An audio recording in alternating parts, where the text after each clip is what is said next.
In a bustling city during the 1970s, there lived an old, quiet painter named Mr. Desmond.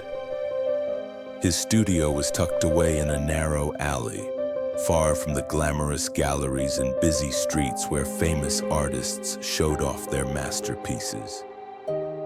Desmond wasn't a popular man. In fact, most people laughed at him. His clothes were shabby, his glasses were always sliding off his nose, and his paintings? They seemed childish, almost unfinished to anyone who passed by. Across town, the city's art council held grand exhibitions where only the best painters were invited. Bold strokes, loud colors, and giant canvases were the trend. Everyone wanted to be seen.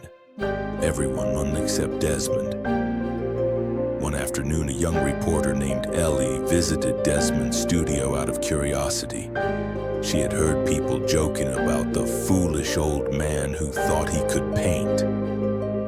When she entered, she saw small, simple paintings, fields under golden sunsets, lonely streets at twilight, a boy feeding a stray cat. They weren't flashy, but there was something real about them. Ellie asked, "Mr. Desmond, why don't you create bigger, louder paintings like everyone else?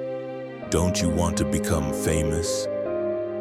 Desmond smiled gently and replied, "If I shout with my paintings, people might look once and walk away. If I whisper with them, those who truly listen will stay forever." Ellie was puzzled but fascinated. She decided to write an article about him titled, "The Foolish Painter Nobody Understands." Weeks passed. One day, an internationally renowned art critic visited the city. By pure chance, he stumbled upon Desmond's tiny studio. The critic spent 3 hours inside, examining each painting carefully. Then he bought every single painting Desmond had, at prices the old painter had never dreamed of. Word spread like wildfire. Suddenly, Desmond wasn't the foolish old man anymore. Galleries that once laughed at him now begged for his work. But Desmond didn't change. He stayed in his little studio, still painting quietly, still whispering to those who were willing to listen. Ellie later asked him, "How did you know your time would come?" Desmond chuckled and said, "When you know your truth, you don't need to scream it. You just live it.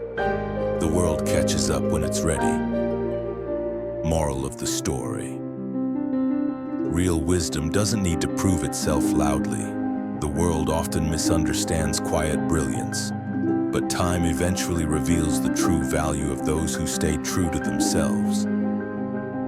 If you believe in what you're doing, stay patient, your time will come.